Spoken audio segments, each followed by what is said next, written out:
Hello, thank you for joining us, Mitch. I'm so excited for our conversation on mentorship and what it takes to be a mentee and the good traits of a mentor. Um, Starting off, how would you say mentorship got you to where you are today, and what has that been like? I think mentorship is always a unique thing. Definitely when you have guys that you look up to as doing the right thing, especially in business or how they carry themselves outside of business. Mentorship is very important. I think with us being professional athletes, sometimes the parents kind of turn over their kids, and we're kind of like their mentor. But you have to make sure that you follow the right mentor in certain situations. But I think it's very important to have, especially in the young kids' life. Yes, I played soccer for 10 years. Okay, I played competitive soccer. I was the highest level you could play, and it taught me a lot about leadership that's right. and how to be a leader, even if you aren't, the team captain. That's right. Everyone on the field is a leader, Right. and that even transitions into media and Yes. entertainment. Hmm. Especially if you want to drive your own career, you Yes. have to know how to lead yourself, and a lot of times that you need a mentor. You need someone who's done it before. Exactly. um, how would you say, in terms of being an athlete or even going into the digital media space, Hmm. what are the best ways to go about finding a mentor? Yeah, that's man.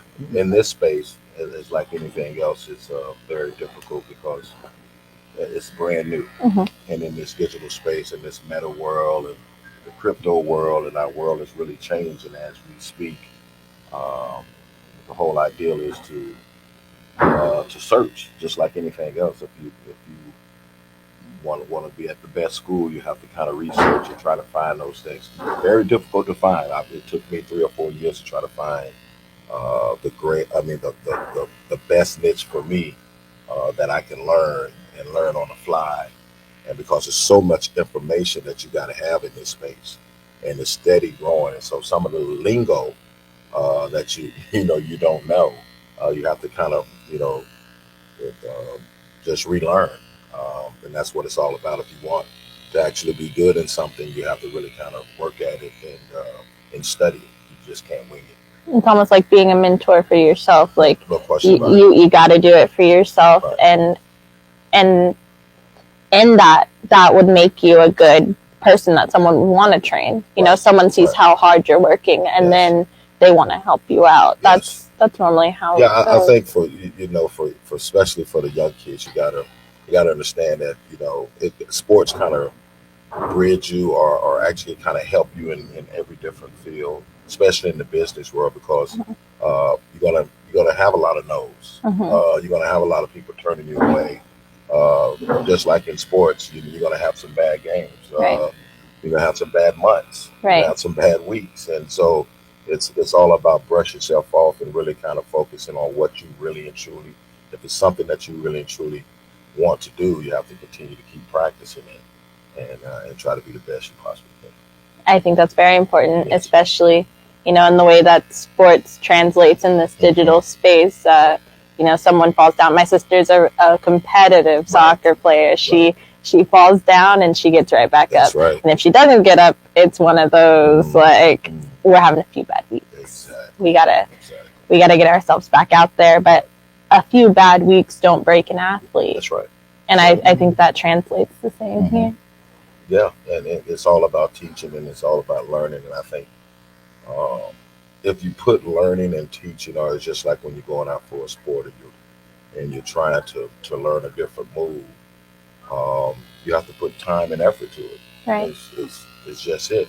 It's I think it's very important to do the work in the dark so you can show out uh, in front of everyone. And Right. so, if you do the work in the dark when no one's watching you, you have confidence, and like anything else, to overcome some of those obstacles you're going to have. Because in business, I tell you, I'm in my 50s, so I've had some bad deals, and I had some good deals, and you still got to each and every time you have to truly kind of learn what you're looking for, what to watch out for, uh, and there's a lot of things out there. It's just like anything else, you just got to really kind of protect yourself.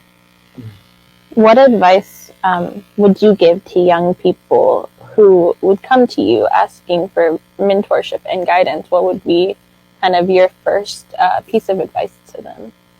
Ah, well, first thing is that, if we look at, the world in general, and it's a big percentage of people really don't like what they do. Right. And you got to find out something that you really truly like what you do, because then that's when you're going to put the most effort to it. I know a lot of people are in a job for just being in a job, and that's cool too until you figure out, until you make a little money or do whatever you need to do to get into something that you really want to do. So for me, I just saying, if you got to find something that you like, Of course. because if you find something that you like, then it's really not work for you. It's really just, educating yourself and like, hey man, each and every day, I want to learn more.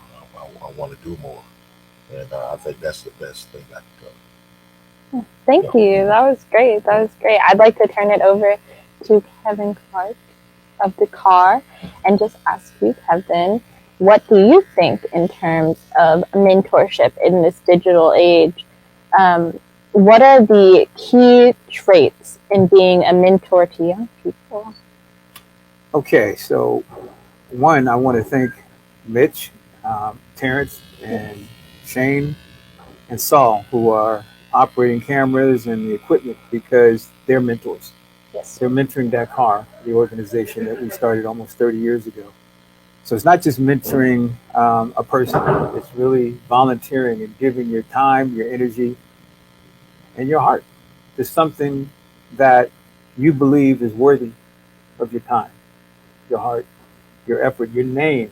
So mentoring is mentorship is a very big thing for I think all the people that are listening to this and that will learn anything, is try understanding that you have to have a big heart, big ears, and a little mouth.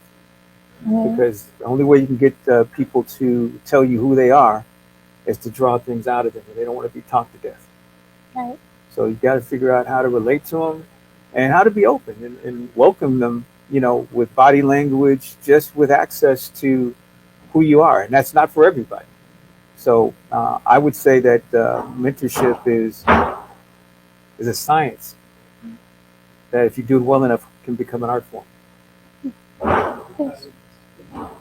Yeah. So I want to thank some people that are mentors and mentors to be, who are joining us today. First person I want to cite is a person I have not met physically. We've talked on the phone, and I'm connected with him through a project connected to Kareem Abdul-Jabbar. His name is Kyle Mays. So I want to see if we can have Kyle, share a little bit about how mentors have helped to shape his life. Yeah, so thanks for having me on. And Hey, Kyle. Hey, how y'all doing? It's Kevin. Good to meet you. At least in via video, Kevin again. So I think for me, mentorship has been fundamental to my trajectory as a scholar and a professor. And I have to give a big shout out to my mentor, Dr. Geneva Smitherman. And so Dr. G, as we affectionately call her, wrote a book called Talking and Testifying: The Language of Black America in 1977. It's been reprinted a few times. And it looks at African American culture specifically through the issue of Ebonics, or Black language, or Black English. And she was also a pioneer in creating a school in Detroit, co-founding it, called the Malcolm X Academy in Detroit long ago. So I'm very humble and gracious to have been mentored by her, and she's been and continues to be a mentor. And I was glad to hear the things about mentorship, because some mentors are there for a part of your life, and then some are there for a lifetime. So I'm so grateful, and then now I get to be a mentor to colleagues and younger scholars as well, even though I'm not that old either. But it's a very important thing for me.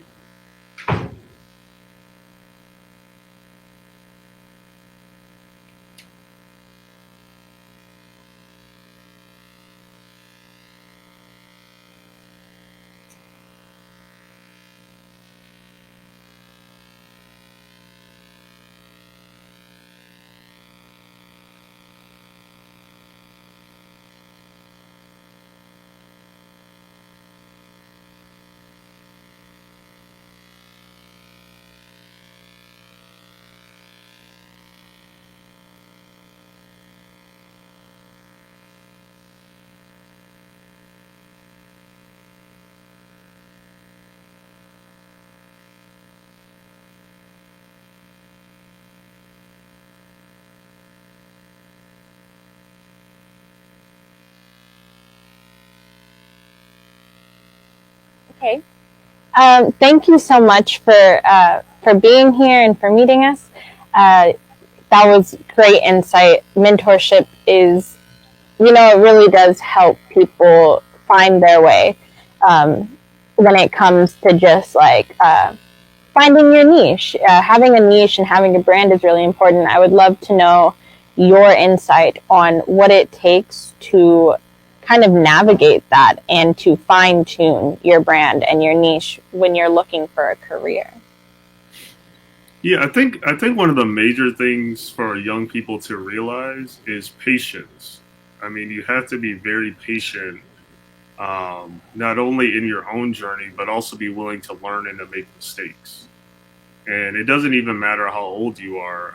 And for me, as a scholar, I write books. So I just wrote a book called An Afro-Indigenous History of the United States, looking at the relationship between African Americans and Native Americans throughout U.S. history and the longer history of colonialism and enslavement. And I think there are young people who can be very impatient, not only with society, with themselves often, and willing to and unwilling to often learn about mistakes. And those things are important to do. It's important to make mistakes, but also learn from them and continue to grow. And at least in my profession, one of the key things, and I was talking to a friend today, you have to write. Um, and when I'm teaching courses, you can be an engineer, you can be a math major, history, English, African American studies, what have you. You always have to write. You have to write reports. You have to write emails. You have to, always be engaged in all sorts of things, and also read widely. One of the best books I've read this year thus far is the book about Raekwon the chef from Wu Tang Clan, right? And of course, I'm reading serious history things, but I also like to keep abreast about popular culture, biographies, and I read the autobiography of Malcolm X every summer since I was 16 years old. So for me, reading and writing in a variety of mediums are kind of essential to what I do, and I think is essential to the development of any young person out there.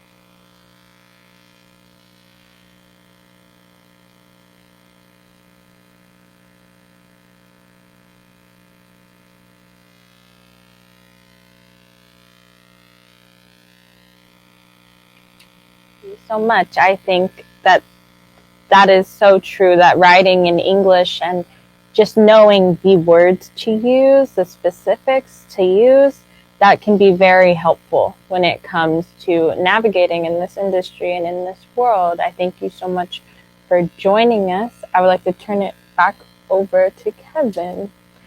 And Well, yeah, I've got a list of friends that I want to just get in and out of an introduction because they've been so important in mentoring Dakar and mentoring my life. Um, I don't know. There's a whole list, but Terrence, do we?